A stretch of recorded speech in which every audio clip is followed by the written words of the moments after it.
mercy, who give to the poor and fast and pray. The Holy Spirit will fill their hearts. The Son show them mercy on judge. Through the multitude of his great love, his pity and charity are unlimited. Although he commanded against it, he entered it because he is compassionate. He presented the fruit to Adam. He ate, then was naked and sorrowful. The second Adam came to revive him, to make earth like heaven joyful. The just judge had established that he has fully paid the debt by his miraculous incarnation, a mystery beyond the thoughts of men. Blessed are those who have mercy, who give to poor and fast and pray. The Holy Spirit, the Son will show midday. He offered the Samaritan woman the treasure of life everlasting. His humility baffles the mind, how he took the form of mankind.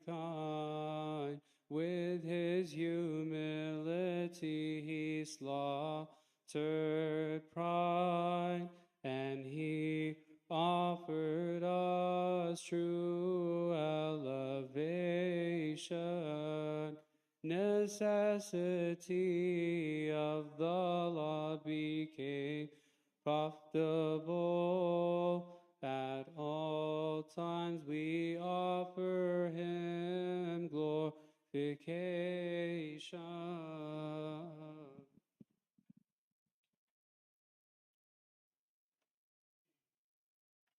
I don't know who's speaking. It's not me. Oh, okay. The fathers are coming through, but you can come up front, yeah. Since in the name of the Father, the Son, and the Holy Spirit, one God, amen.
Aki Aksoti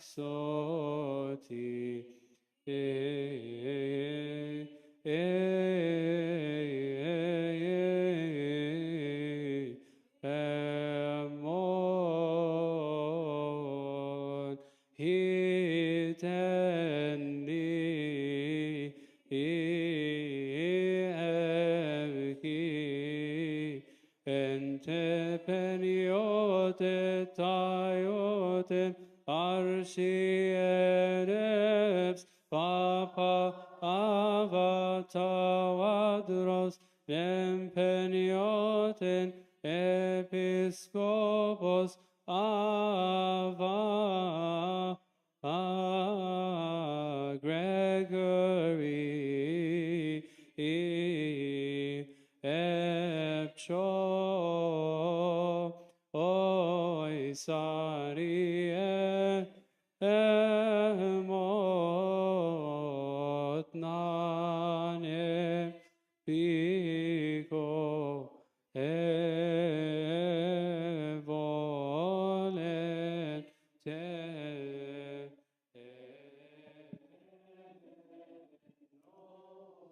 Make us worthy, O Lord, to pray thankfully. Our Father who art in heaven, hallowed be thy name. Thy kingdom come, thy will be done on earth as in heaven. Give us there our daily bread, and forgive us our trespasses, as we forgive those who trespass against us. And lead us not into temptation, but deliver us from the evil one. Christ Jesus our Lord, for thine is the kingdom, power, and the glory forever. Amen.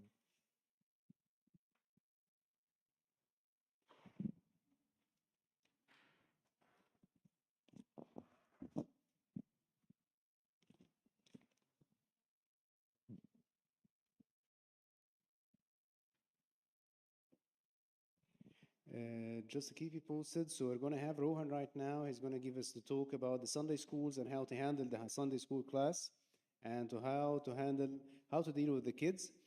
And right away after that, without any breaks, we're going to have the panel discussion with Sayyidina. So it's going to be right away after Rohan.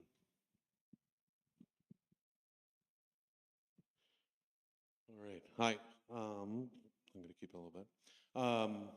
My name is Rohan. I'm a Sunday school servant, or I do a lot of the Bible talks and stuff like that. I always like to do talks of like who, what, where, when, why. So the who is me. I'm Rohan. I'm Indian, so I'm not Egyptian, so that'll throw some of you off. But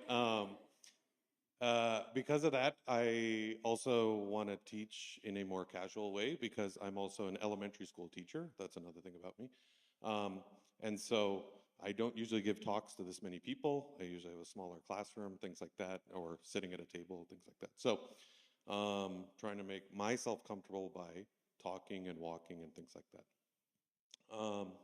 What else? During this lesson, I'm going to kind of go around and walk around. Why do I do that? Because proximity, because a lot of people have short attention spans, things like that. We get distracted. And if you deal with sixth graders, you know that when you get closer to them, then they kind of perk up and they need to pay attention. So that's what I like to do as well, is just walk around, kind of get everyone's attention. It helps me also as a teacher because then I get to know, are people understanding what I'm saying? Are they falling asleep? Is it getting boring? Things like that. So if I'm coming next to you, it's not because you're in trouble. It's just because I'm walking around being casual. And then the last part is that if you feel anytime you want to ask a question, you're more than welcome to ask a question because, again, this is not like a lecture where I'm giving a big talk, but it's more of, I want to hear from you, you can hear from me, things like that. So if you can politely raise your hand, that's how we do it, then that way I'll call on you. And I'll try to answer the question now or later, or I'll say I'll say I'm getting to that problem. All right, so that's the who. So why am I here? I don't know why I'm here also. But Abuna, George, and the Abunas asked me to be here, and God willing, I can give some intelligence and stuff. But the real thing is that a lot of people think, oh, he's an expert or something like that. He's a teacher. I'm not an expert. I'm not better than anyone else here. The reason I'm really here is more because I have failed more than anyone else here. What I mean by that is that I make mistakes 5 days a week, 7 hours a day, 10 months a year. And then I've been teaching for 20 years. So I'm going to make tons of mistakes. I still make mistakes. There's a marriage joke in there somewhere, but I'm not going to get into that. But compare that to an average Sunday school teacher. You all, unfortunately, maybe only teach once a month, maybe twice a month, something like that. So you don't get to experience, you will experience a mistake, but you don't get to experience mistakes enough that you learn from them. Understand? So I've put in more hours of making mistakes, and because of that, that's helped me be a better teacher. So the one half is the mistakes of being a teacher, but the other half is, are you reflecting on the mistakes you make as a teacher? Because there are a lot of teachers who make mistakes, but they don't reflect. Understand? If you go to a staff room of any school, when you go there for lunch, they're all complaining sometimes. This kid did that, and that kid did this. So they're complaining. And why is that? Because they're making mistakes, but they're not reflecting. It's easier for us to blame other students, blame the kids. It's their fault. They're not listening. They're on their phones. They're being disrespectful. It's things like that. So it's easier to blame. But a good teacher is one who stops and says, I made a mistake. What am I doing different? What should I do to improve this lesson? How can I make this better? Where do I need to fix something? So that's what I hope to impart, is that you understand that, yes, you're going to make mistakes, but then you need to stop and think, how can I fix that? What are the mistakes I'm making? How can I make it better? All right? So that's the why am I here? All right. The what are we talking about is love and firmness. Okay? Love and firmness. And the words love and firmness, I want to not use them 100% because they are, they're not bad words and good words, or they're more good words, and I don't want to use them. What I want to use instead is two words, punitive and permissive. I'm going to get a drink of water.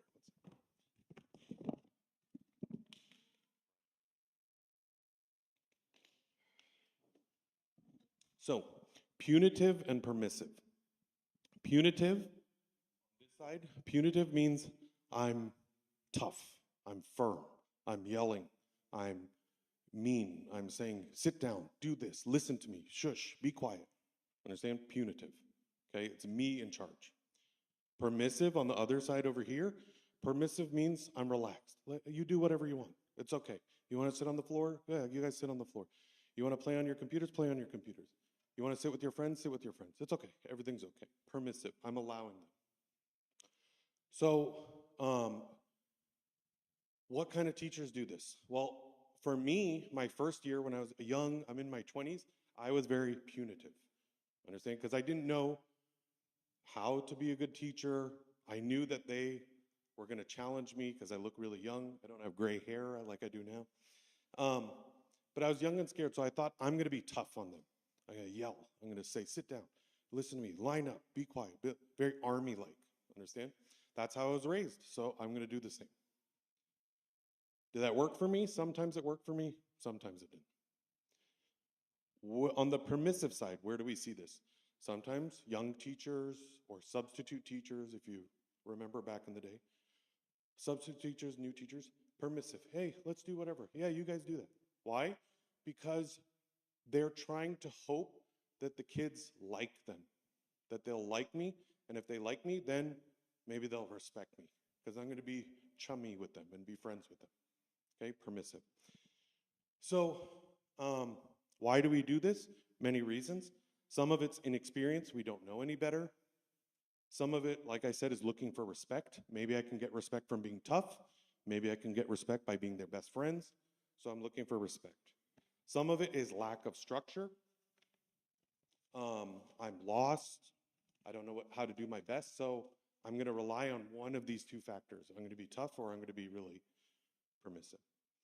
And also, this is how I was taught, or this is how I was raised. Maybe my dad was this way. Maybe I remember the teachers, or this or that. So it comes from a lot of different areas. All right. But then why is this a problem? What if it works? Why, like, maybe this is a good thing.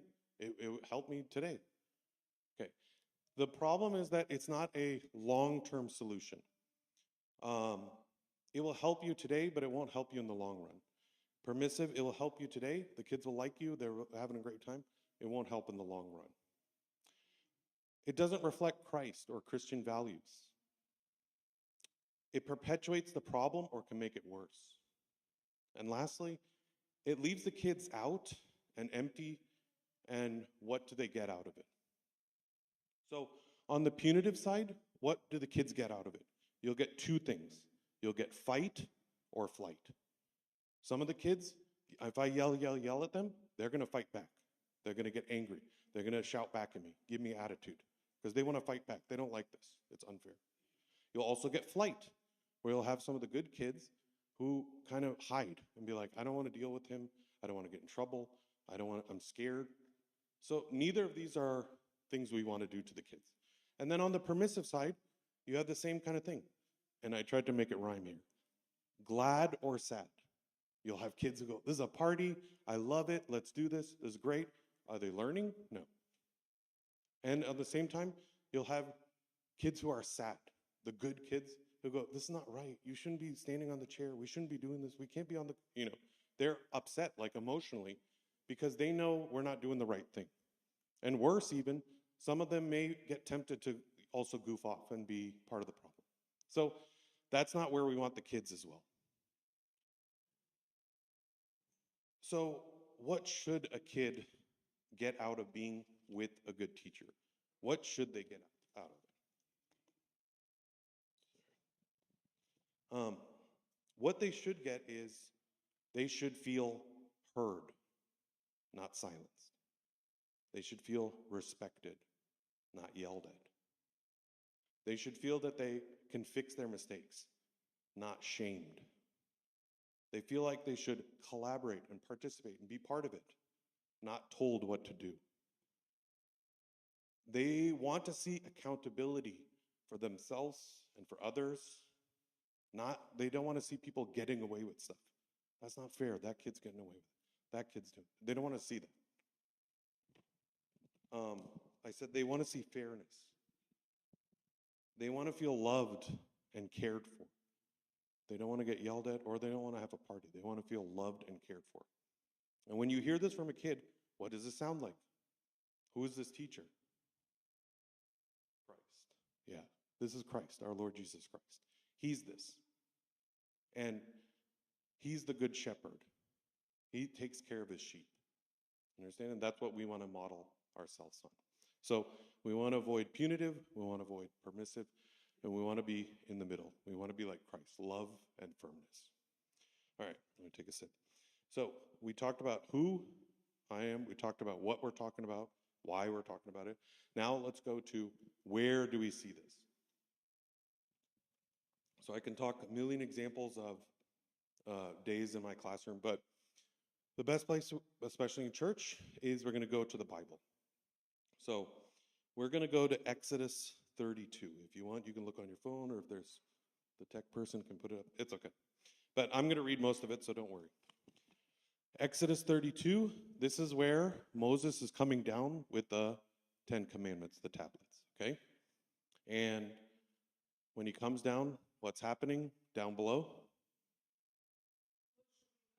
Yeah, worshiping the calf, the golden calf, all that. So they're causing trouble down there, okay? So I'm going to read some of it, and while we're reading this, keep in mind, think of the framework of a teacher, and the Israelites are the kids, okay? And Aaron is the teacher here. Exodus 32, verse 1. Now when the people saw that Moses delayed coming down from the mountain, the people gathered together to Aaron and said to him, come, make us gods that shall go before us. For as for this Moses, the man who brought us up out of the land of Egypt, we do not know what has become of him. And Aaron said to them, break off the golden earrings, which are in the ears of your wives, your sons, and your daughters, bring them to me. So all the people broke off the golden earrings, which were in their ears, and brought them to Aaron. And he received the gold from their hand, and he fashioned it with an engraving tool, and made a molded calf. Then they said, this is your God, O Israel, that brought you out of the land of Egypt. So when Aaron saw it, he built an altar before it, and Aaron made a proclamation and said, "Tomorrow is a feast to the Lord." Then they rose early on the next day, offered burnt offerings, and brought peace offerings, and the people sat down to eat and drink and rose up to play. Won't stop there. What type of teacher is Aaron being in this moment? Permissive, yeah. He's on this side. He's being permissive.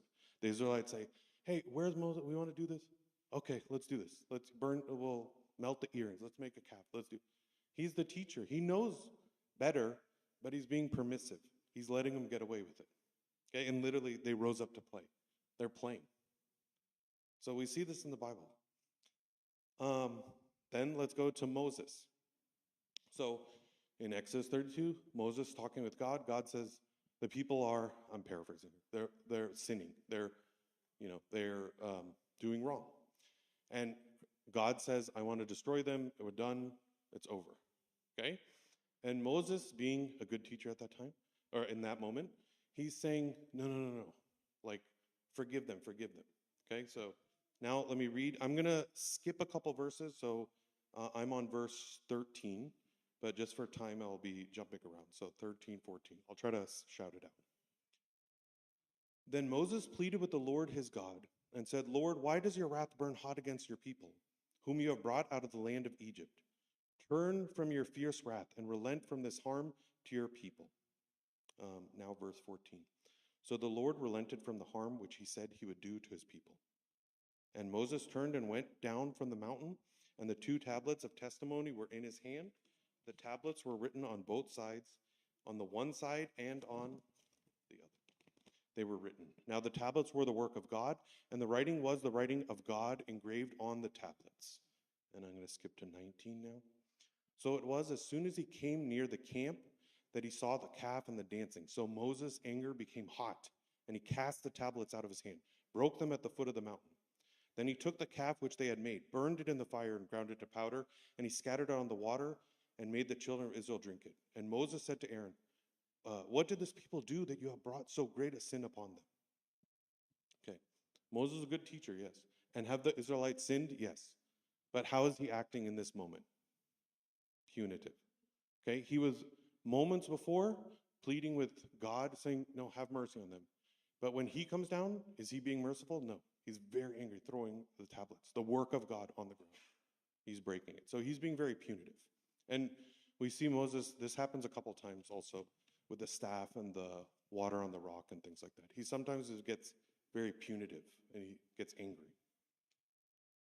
So this is a good example of both punitive and permissive. So then let's go to the example of Christ. He's not punitive. He's not permissive. He's the good teacher. He's firm, but he's loving. He cares, collaborates, all this. So let's go now to John 4, verse 7. And we'll be hearing this tomorrow, the Samaritan woman. And Sayedna was just talking about this as well.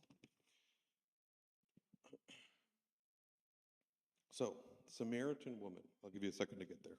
Let me get some water. Any questions also? Pause me if you need. No problem.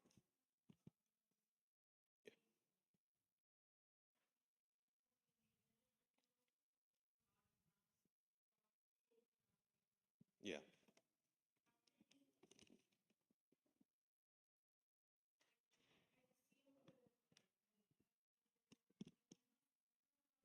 Right.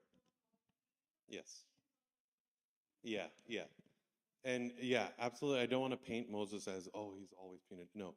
But in moments, there was sometimes Moses's anger would come out. And yes, it's deserved. And sometimes it's not. Like, not that it's not deserved. That's what I was trying to say. But that he could have gone a better way of doing this. And we see later he does this as well. He'll talk to them and say, all the Israelites who, if you want to follow the Lord, come on this side. Who don't, he goes on that side. So he's still willing to discuss with them. Sorry, go ahead.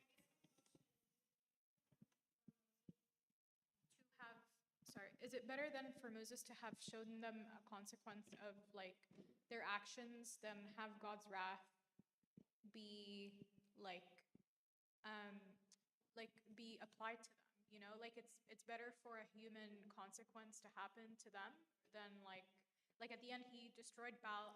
I think that them drinking the liquid of Yeah. of Yeah. Baal is a little Yes. harsh. And that is But- what, yeah, Abuna but- Tedros Malati says that. But Yeah. at the end of the day, like he prevented God from punishing them, which could have been much, much, much worse. if Yes. that makes sense. 100%. Everything you're saying is true. It's kind of like both are true also. Like there's a little bit where is that the best way he could have spoken to them? And you'll kind of see it in Christ, because what I want to show is how Christ is, he comes to sinners, but he doesn't treat them in a way that Moses kind of yells at the thing. So that's where we'll kind of see the distinction. Because yes, absolutely. Sometimes we feel we want to be firm because that's how we want to, you know, punish somebody or judge somebody or admonish, as Sayana was saying. But Sayana even said, like, we still need to be gentle and kind of come to them. Yeah. When Jesus cleared the temple, Yes. he did the same thing. We could have said, you know what? Is that the best way really it can be handled? So I think at that time, I will say that was justified what he did, because he stood in front of God and he really protected them from the wrath of God. Right. Then he came down and now it's hit his wrath on them because he did not like what they did. It's the same thing when Jesus went to the to the temple. I mean, what did he do? He did the same thing. Yes. Throw everybody out. And That's what I think. absolutely. And that's to bring that up is also important because Christ spoke to people the way they needed to be spoken to. If they were the Pharisees, he was at the temple, he spoke harsh and tough. Because why? Because they were wise. They should know better. They should be, the servants of God. They should be better. They should keep the temple holy. They know better. But when he's coming to the Samaritan woman, as we'll see, she doesn't know better. He doesn't yell at her. He doesn't get harsh with her. Because why? Some people, especially like the kids we serve, they sometimes don't know better. They're young. They're still learning. They're still growing in the faith. So if we are speaking to somebody, a servant who knows better, then yes. But when we're speaking to the kids, then we want to be speaking in a kind way. So great questions, and we'll keep going. So John 4, verse 7, yes. Does someone want to read actually for me? Okay, not all at once, not all the volunteers, please. All right, I guess I'll read. A woman of Samaria came to draw water. Jesus said to her, "Give me a drink." For his disciples had gone away into the city to buy food. Then the woman said to him, "How is it that you, being a Jew, ask a drink from me, a Samaritan woman? For the Jews have no dealings with Samaritans." Okay, I'm going to pause right here. So the first thing Christ is doing, Christ knows all. Christ is almighty, has power. And he can create wine from water. Everything is in his power. But he is humbling himself, coming to the Samaritan woman, a sinner, and saying, "Can you give me a drink?" Okay? This is a lesson as a teacher. Sometimes we like our authority. We like being in charge. We like being at the front. We like everyone listening to us. But that's not always the best way to teach. The best way to teach is include people. Participate with the people. Let them be part of it. And Christ, many, many examples in the Gospels, always includes people in his journey. It includes people in the problem and asks them to help. And so in this one, he's saying, "Give me a drink." And even the Samaritan woman, she's surprised by this. "Why you're asking me to give you a drink? That doesn't make any sense." And yeah, it doesn't make sense because he's humbling himself to include her and ask her to help her. Okay? So that's the first part of being a good teacher. Verse 10, yeah. Jesus answered and said to her, "If you knew the gift of God and who it is who says to you, 'Give me a drink,' you would have asked him, and he would have given you living water." The woman said to him, "Sir, you have nothing to draw with, and the well is deep. Where then do you get that living water? Are you greater than our father Jacob, who gave us the well and drank from it himself, as well as his sons and his livestock?" So you can see just the nice question of, can you give me a drink, including her in his life. That started, blossomed this whole conversation, this whole lesson. Understand? He's teaching her right now. But he taught her not by saying, hey, I know who you are, I know your sin, I know that. He didn't do that. He said, can you give me a drink? And then this started this whole conversation. Now, can you go to verse 16, just to save time? Jesus said to her, go call your husband and come here. The woman answered and said, I have no husband. Jesus said to her, you have well said, I have no husband, for you have had 5 husbands, and the one whom you now have is not your husband. In that you spoke truly. Okay, so this is the way that Christ is admonishing her. This is he knows her faults, he knows her struggles, he knows her sins. He does not just come out and start saying, hey, cut it out, you do this and that. Okay, we as teachers, we do this a lot. Okay, someone breaks something, does something, punches somebody, fights somebody. Hey, you over there, cut it out, stop it. I know, see what you're doing. Stop doing this. Stop it. You know, we yell at them. Okay, what does Christ do? Christ is inviting her to hold herself accountable. He's inviting her to repent. He's inviting her to start understanding her mistakes. He's not shaming her. He's not being punitive and shaming her. He's not being permissive and letting it be and saying, I'm not going to judge you. It's okay, whatever you're doing. No, he's helping her get to repentance, and he's admonishing her in a gentle way. And why? Because she's new and she's struggling at this. Versus, as I was saying, the Pharisees and the people in the temple. And look at this also. This is something that we as teachers need to do as well, which is when a kid kind of admits that they're making a mistake, is to start praising them, to say, hey, thank you, you are doing a good job. Christ didn't say, when she said, I have no husband and all this, he didn't just say, see, I knew it. I knew you were, I told you. He didn't do that, okay? Because I'll do that if a kid tells, I knew you were lying. You were the one, you this, But Christ then says, you have well said, I have no husband, okay? And he's praising her. Thank you for admitting that. Now, here's what you're also struggling with, this and this and this, okay? So building trust and building love and being firm is not yelling at them, not being permissive, but loving to them, saying, thank you for listening to me. Thank you for admitting your mistake. Thank you for working on it.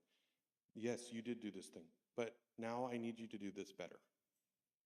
So that's how we can learn from Christ. And we'll hear more of this tomorrow. So I'll skip to, can you go to we can go to, verse 27.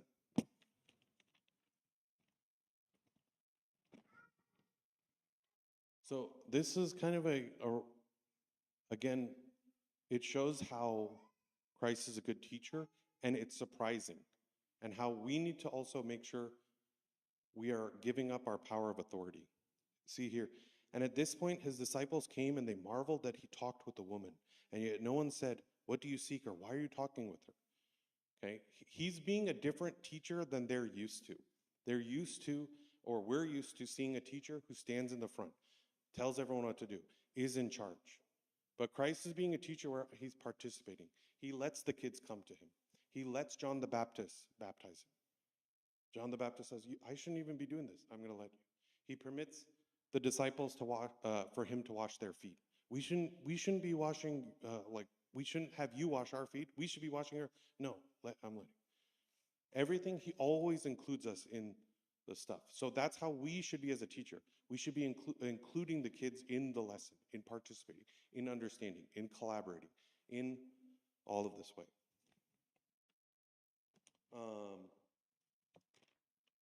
And being humble.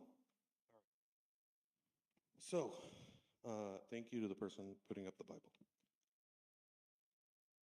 So now we're moving to the last part, which is how can we be more like Christ as a teacher? How can we be more loving and firm?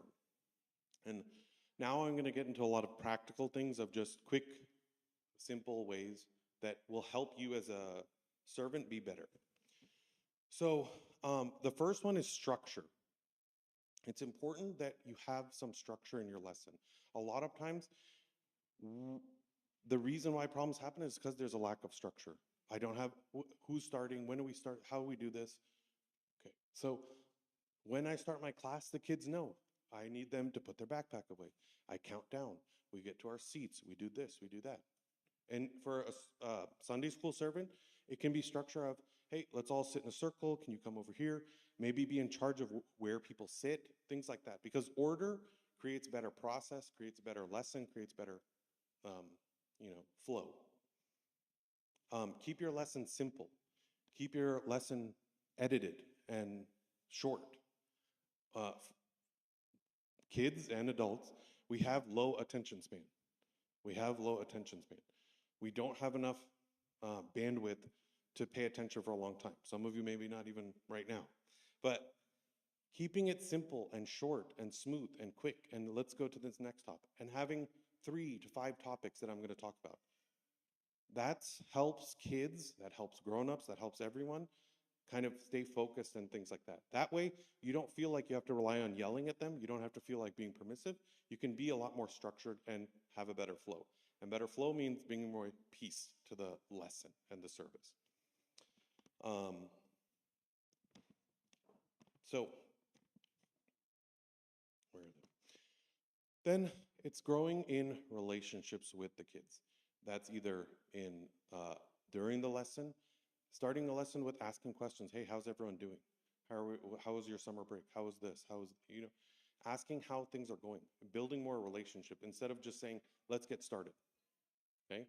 Maybe introducing yourself. Maybe saying if there's someone new, hi, how's it going? Who are you? Or an icebreaker. I sometimes do that. Let's go around the room. Let's say one thing that was bad this week. Something like that. Relationships and personal connections makes more of a difference.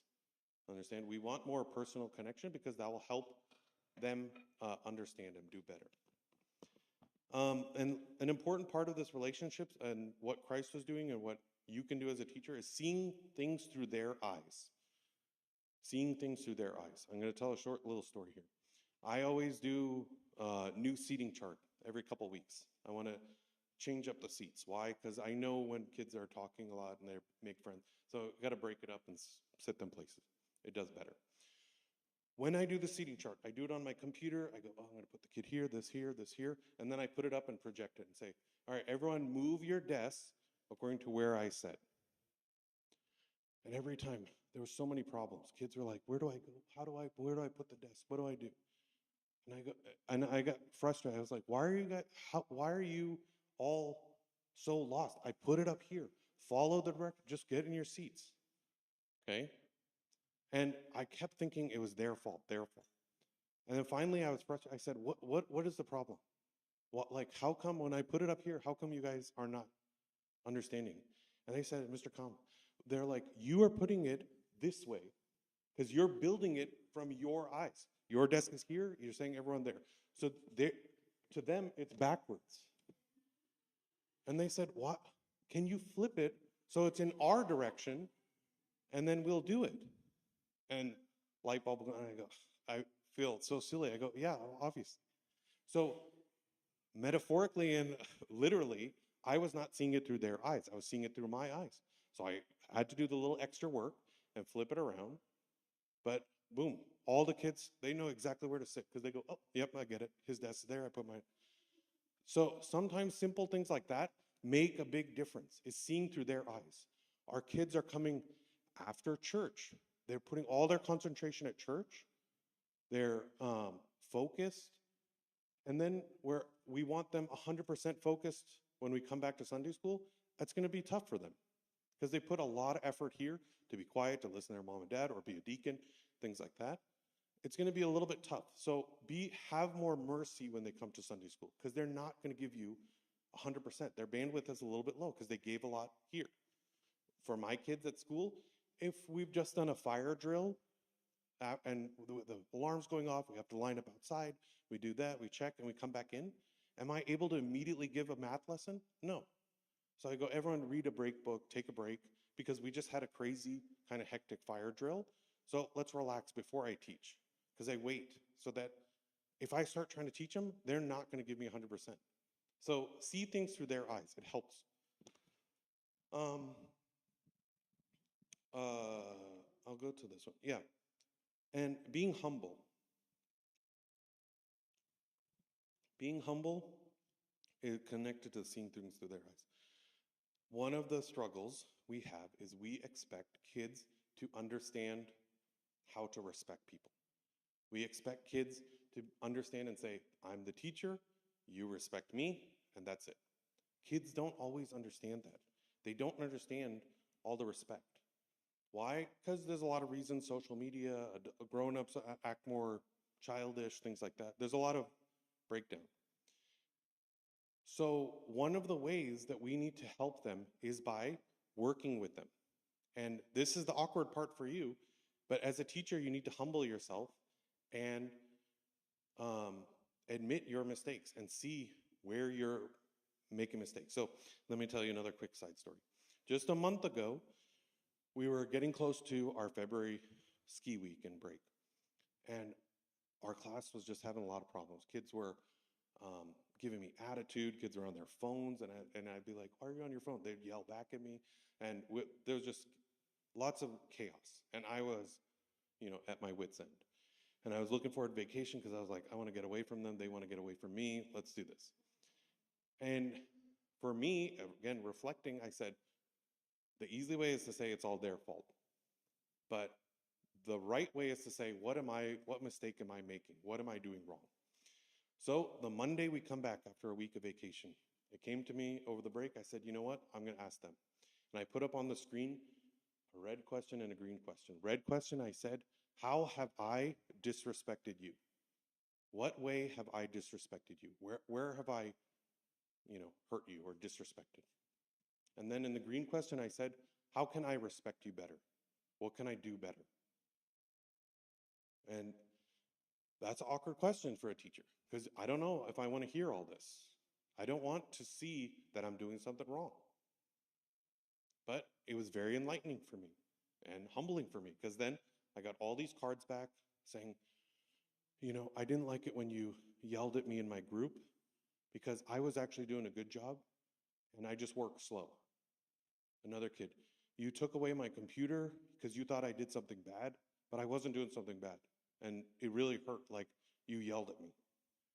Another kid who falls asleep a lot in class, I come up to him, I kick his chair a little bit, not rough, but lightly. I say, come on, wake up. And he wrote, I really don't like when you kick my chair. It's not nice, I said, all right, yeah. But, keep sleeping, I guess. I don't know. No, that's not what I said. But so a lot of these things. And what I did then is all the kids who, I didn't say the green part.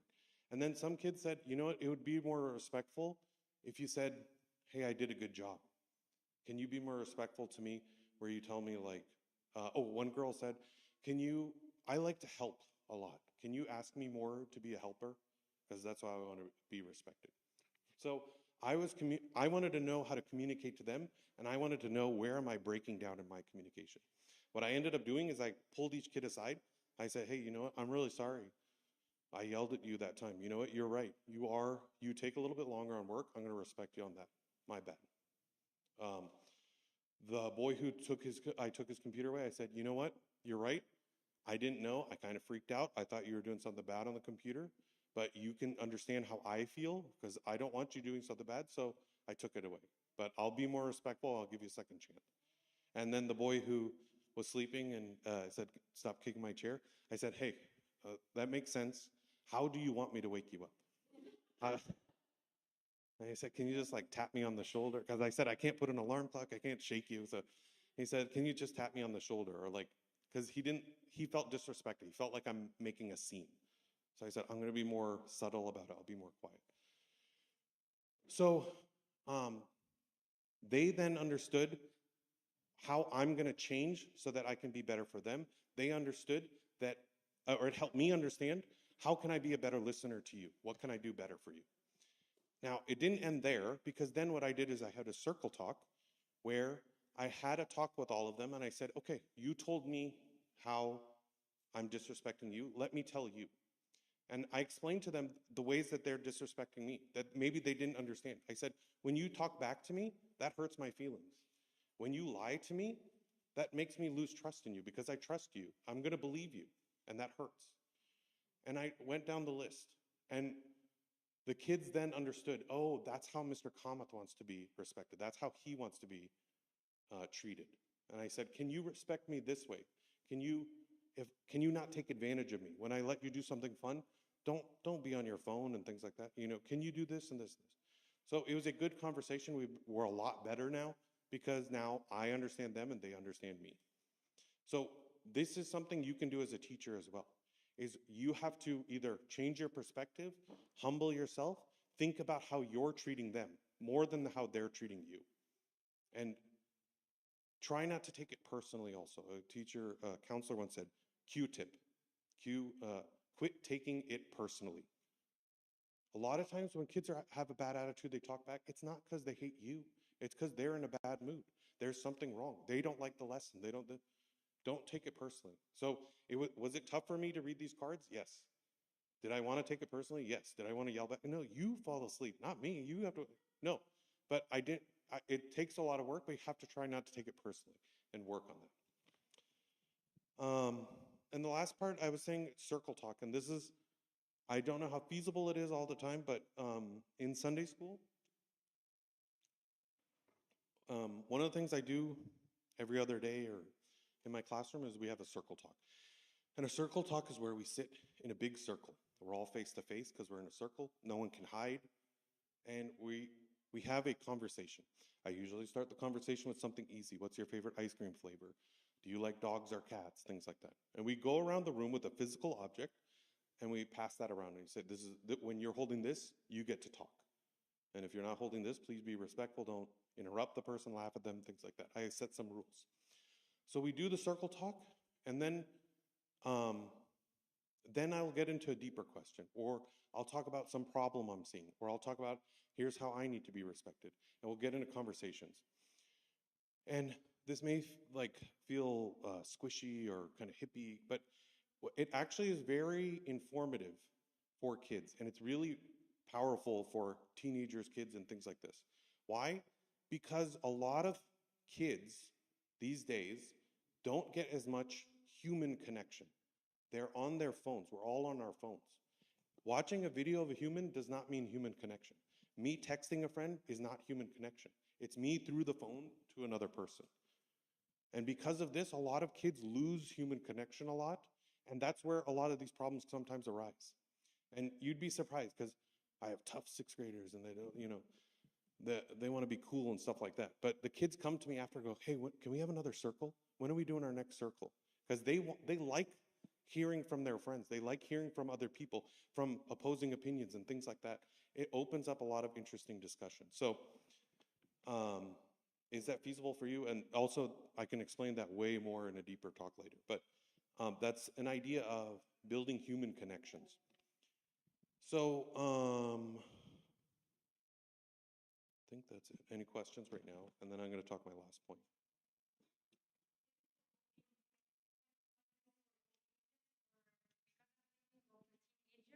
They don't know what they want, or they don't know, like, for a teenager, I personally don't know what pleases me. And for a younger one, they will ask, like, in a silly, goofy way. Yeah. Yeah, I wanted this and that, and get me cooking. So they don't take serious this kind of talks with them. Yeah. As I heard from the older teachers and the younger classes. Yeah. One thing I do is, that's why I do it on cards. I do a lot of if it's an area where it can get silly, I make them write it on cards.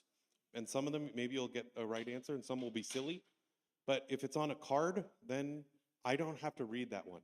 If there's some silly thing, I don't have to read that one. And so But yes, it does work for little kids. I've done a circle talk with second graders about improving their behavior. I've done it with sixth graders, and I did it one Bible study with a bunch of older young professionals. So yeah, it does work. But I will say this is that everything takes time. You can't just jump in the deep end immediately. I could have that talk with my kids in February because I've worked with them a lot. I didn't start on day one that way. So does that make sense? Is sometimes you have to slowly build up, do a lot of easy conversations and open up the door and open up the connection. And then when we're have stronger relationship, then I can maybe expose myself to some deeper question and say, what about this? I hope that answers the question. Any other questions? All right. Yeah. Rohan, I think a question could be that would work on any kid, but not this X kids in my class and okay, so, like tough kids. Yeah, how? Yeah. Um, yeah. And that's the thing is that um, everything takes time, I guess. And I didn't mention this. Yeah. So like I come from a school where it's a low income school, Title I school. So we have a lot of kids, who come from tough backgrounds and troubled home, broken homes, things like that. So these kids sometimes come to me very tough and with a shell. And the reason why they come with a shell is because they have been bad from kindergarten, first grade, second grade, third grade, fourth grade. So, and all their teachers before, and maybe all their Sunday school teachers before, they all yell at them. Okay, you did this bad thing, you did this bad, and it keeps going. And what, as Sayedna was saying, when we get attacked, we put up a defense. That's our response. And so these kids come to me with a really hard shell. If I even start to begin to attack them or tell them something, they go, no, I didn't do it, blah, blah, blah. They pick a fight. So one of the things I do is to kind of like Christ did with, not, that came out wrong, makes me sound like I'm Christ. Not, but what they do is by being able to not start with shaming or blaming. Not you did this. Hey, you did this wrong thing. But in the behavior management system that I have, there's these questions you ask. And one of the first questions you ask for a person who got hurt or the person who did the bad thing is we ask what happened. Because when we start with a question of what happened, there's no blame. I'm not saying you did it. I'm not saying you did it. What happened? And the kid will go, I hit this kid. And the kid goes, yeah, I got hit by him. And I go, is there anything else? Did you do something? And I let each kid speak. I give them a chance. I say, it's your turn to talk, no one else. And what this does is it breaks down that shell a little bit. Because now they're not like on the defensive, ready to be blamed and fight back. They're kind of like, oh, he wants to listen to me. Maybe he'll understand my perspective. And sometimes I have to act like I don't know what happened because I know what happened. I saw them punch. But I have to be kind of playfully ignorant where I go, I don't know what happened. And I'll ask him, but wait, so did you hit him or he hit? I have to do that. And it helps because then they're really more open up and they know I'm not going to get blamed. He's kind of going to be a fair person. He's going to listen to me. It goes, what happened? Then I ask, whose feelings got hurt? And the person who got punched, it hurt my feelings that he punched me on the shoulder and I got mad. And the other kid goes, well, he kind of teased me a little bit and I got really angry at him, so I punched him. So again, now I'm going a deeper level, understanding their feelings, because when actions have feelings connected to it, it's not just they're doing that just because. There's a hidden reason usually. So we need to get to that. So what happened? What were you feeling? And then I ask, how can we fix this? Okay, so in no point in this am I blaming anyone, am I yelling it? I'm letting it come out. And then we try to repair. Let's repair this. I said, can you say sorry?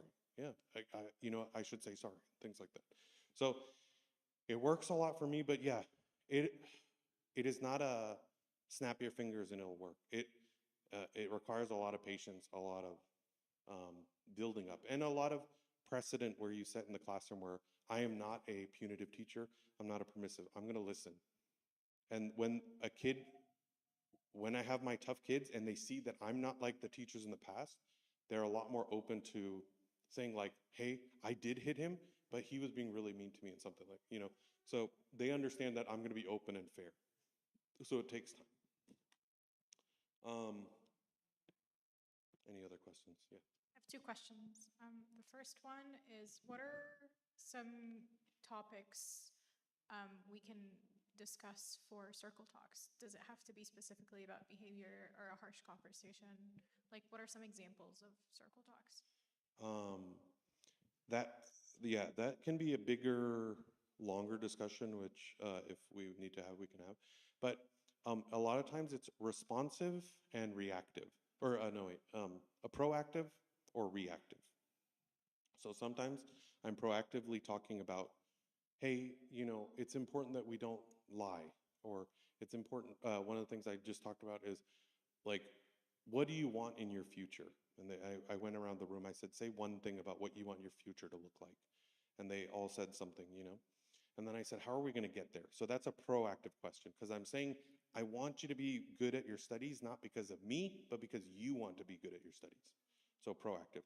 Reactive is more where I'm saying, hey, I notice I'm disrespecting, we're having a lot of fights. I want to talk about disrespect and respect. So that's a reactive. So there's a long list of questions, and also you kind of adapt to your classroom and things like that, if that makes sense. But I guess my question was like, can we use the style as also a way to give lessons, like yes, to have normal lessons? That way, they're already disarmed about the way or the style, and Yeah. they're more comfortable to have like a more difficult conversation, like behavior conversations or things like that. Yeah, I would say yes. The thing is that, as I was saying over here, was that you don't want to jump in immediately into a deep conversation, because you may not get the response you want, and they'll be silly and they go, "What is this?" and blah, blah. But take baby steps, and yeah, you can work and sit in a circle and be like, and set up the structure of when I talk and I hold this, I'm going to say something, but if I pass it around, you get to talk, and you can build it around a lesson too, where it's like, what do you think Moses was feeling in this moment? Let's go, say one word, everyone. And you, again, set structured rules. When you get this, please don't be silly, don't interrupt. Please listen to everyone else, but no one shout out or make a joke or a remark, and we go around. But so, yeah, baby steps of including this lesson, it helps a lot with cooperation and things like that, collaboration. Got it. No, and just only in this point, what you gonna do if you didn't listen to what you told them from the first time? Yeah. What you should do? You, yeah, it happens. Sometimes there are many different ways. If I will say like, hey, that's not the way we act, and I reinforce the rules again. I go, remember, we need to do this, this, and this. Sometimes I have a kid. I say, because I had last year a boy who would always be silly, always making faces. He just couldn't control himself. So sometimes I would have the talk. I said before, if I knew I was going to have kind of a deep talk or a talk that he might make a joke about, I would say, hey, come over here before we do the circle. I'm going to have this kind of talk. It's going to be about this. And can you sit over here? He would sit kind of outside my room, like near the door or edge of the wall. I say, you're part of the circle, but you're going to sit over here, because I know you, that if you sit in the circle, you're going to get silly. And he was like, yeah, it's true. But I'm including him, but I'm keeping him a little bit. I'm adapting to his needs. So I don't know if that answered the question, but you have to build. Do I immediately go to the yelling and go, hey, get out of you're out? No. But I maybe will say, you know what, I can even stop the circle right then and go, you know what, maybe this is not the right time. Let's go back and do something else. And then later I'll pull up the kid and go, that was not nice, when you did this. Like, you messed up a lot of stuff. Do you realize, and have that kind of conversation. So there's not an easy answer to that. There's many different ways. But yeah, so I hope that answers the question. I can go way longer, but I don't want to. But yeah. The last part, where's Tony? I told him he's going to volunteer for this. I'm not going to ask everybody. Tony, come up here. I'm going to do just this last part I've been saying. punitive and permissive. And there's, in the teaching practice that I learned and used, there's a thing called the social discipline window. And all the engineers, this is a graph. So you could put put your arms out straight. And, yeah. So that's punitive and this is permissive. Now do it X, Y, other way, this way. There you go, put that one. So there are 4 different ways of being a bad teacher and a good teacher.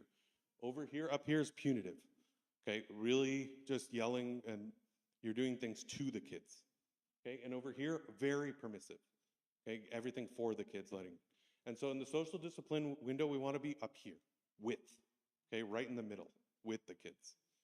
Okay, and then if you're in near the origin, right, math people, then that is neglectful. You're not really doing anything. You're not really giving. You're just being neglectful. So we want to be with a with kind of teacher. We want to be with the kids. All right, you can sit down. Thank you.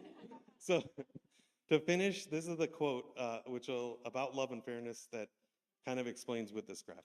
When those in positions of authority do things with them, when those in positions of authority do things with them rather than to them and for them, that's when you'll see positive change.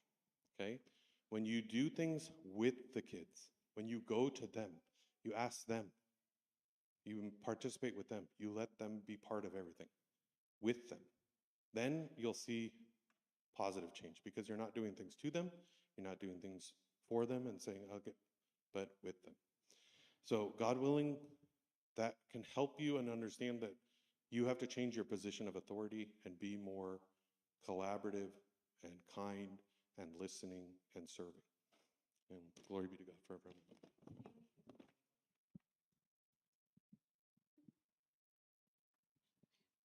Thank you, Rohan. Thank you very much.